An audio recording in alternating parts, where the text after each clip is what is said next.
सबसे पहले आप सभी को गुड मॉर्निंग। Good morning. देखिए हम लोग को बाबू पढ़ना है आज फिजिक्स। हम लोग पढ़ रहे हैं लोग जो 11th क्लास का है। हम लोग को पढ़ना है कि जड़त्वीय द्रव्यमान, यानी हम लोग इंग्लिश में बोलते हैं इनर्शियल मास। ठीक है ना।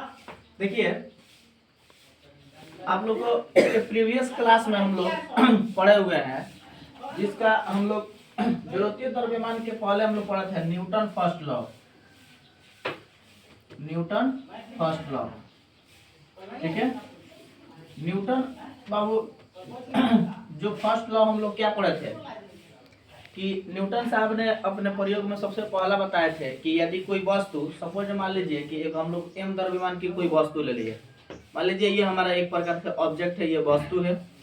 ये वस्तु को हम लोग किसी टेबल पर रख देंगे तो वहीं पर रह जाएगी ना। इस वस्तु को हम लोग को पोजीशन में परिवर्तन लाना है ना। न्यूटन साहब ने बोला थे कि अगर ये कोई वस्तु रेस्ट में है तो रेस्ट में ही बना रहेगी, यदि कोई वस्तु मोशन में है तो मोशन में ही बना रहेगी, जब तक उस पर कोई एक्सटर्नल फोर्स कार्य ना करे, यानी जब तक कोई उस पर बाहरी बल कार्य ना करे। और न्यूटन के फर्स्ट लॉ को ही जड़त्व का नियम भी कहा जाता है, जिसे जड़त्व भी हम लोग कहते हैं। समझ में आ रहा है ना। आप लोग फर्स्ट ही जब हम लोग लॉ ऑफ मोशन चैप्टर जिस दिन हम लोग पढ़ाई किए, उसी दिन फर्स्ट टाइम हम लोग पढ़ा था Newton first law, second law और थर्ड लॉ। ठीक है, उसी में हम लोग पढ़े थे। यानी न्यूटन के same to same first law पर ये आधारित है हम लोग को जड़त्वीय द्रव्यमान, जिसको हम लोग इनर्शियल मास कहते हैं। यानी स्पष्ट लॉ क्लियर कर लीजिएगा। सपोज मान लीजिएगा ना, थोड़ा सा इसको इधर दिखाइएगा। मान लीजिए कि ये वस्तु है हम लोग का, सपोज मान लीजिए हम लोग क्लीनर है ये, ठीक है। ये क्लीनर ऑब्जेक्ट है, इसको हम जब तक हटाएंगे नहीं तब तक ये हटेगा नहीं। यानी अभी जो इसका पोजीशन है, ये अभी मास, अभी जो इसका जो पोजीशन है एकदम रेस्ट में है।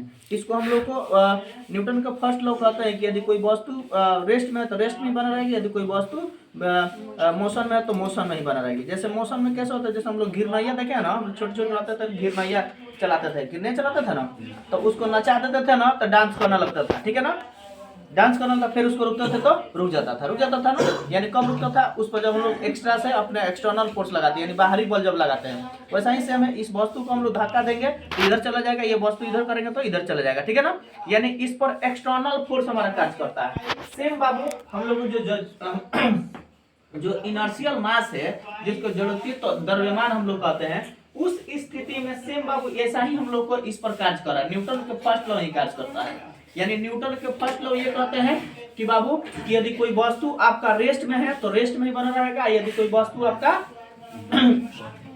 मौसम में है तो मौसम में ही बना रहेगा। यानी कोई वस्तु गति में है तो गति में बना रहेगा, यदि कोई वस्तु विराम में है तो विराम में बना रहेगा। कब तक बना रहेगा, जब तक उस पर किसी वस्तु पर हम लोग एक्सटर्नल फोर्स कार्य न करें, यानी जब तक उस वस्तु पर एक्सटर्नल फोर्स न लगाए। ठीक है ना।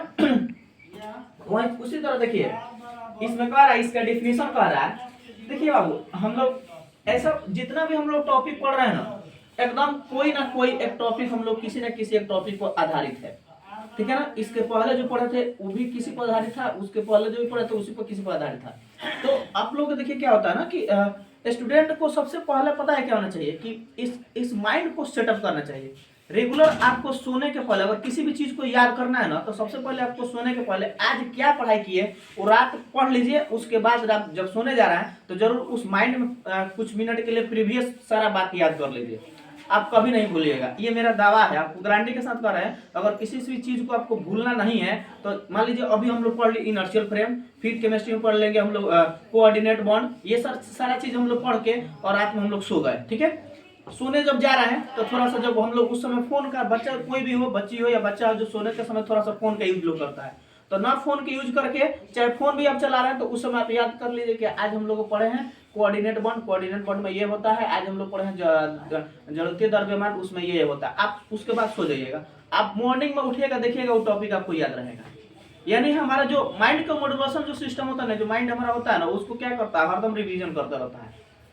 ठीक है ना, तो उससे आप भूल नहीं सकते। तो ऐसा ही देखिए हम लोग को किसी भी टॉपिक को याद रखना तो ऐसा आपको करना है। ठीक है ना। देखिए जड़त्वीय द्रव्यमान का इसका डिफिनेशन ये कहता है, यानी ये सारा न्यूटन के फर्स्ट लॉ पर ही आधारित बताया था ना बाबू, ये न्यूटन के फर्स्ट लॉ पर ही आधारित।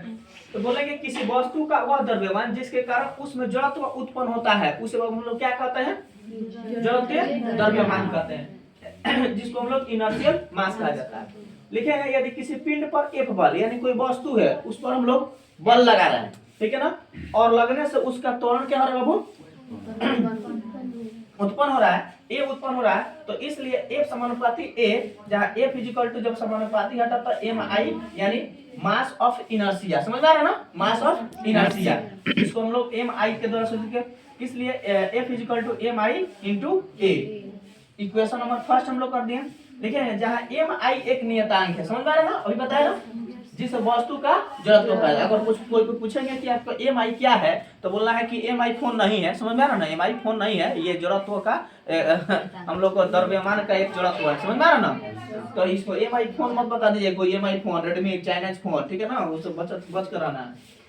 तो देखिए, तो यहाँ जो MI एक नियतांक है जिसे वस्तु का जड़त्व कहा जाता है, इससे यह स्पष्ट होता है कि यदि किसी वस्तु पर आरोपित बल और उसमें उत्पन्न त्वरण के अनुपात को हम लोग उस वस्तु का जड़त्वीय द्रव्यमान कहा जाता है। इसलिए हम लोग इस समीकरण 1 से F equal to MI A, हम लोग का जड़त्वीय द्रव्यमान A अगर निकालना है, त्वरण निकालना है A, तो A equal to A by MI, समझ पा रहे ना, A बाई MI, जो इंटू में रहता है वो डिवाइड में जाता है, ठीक है ना।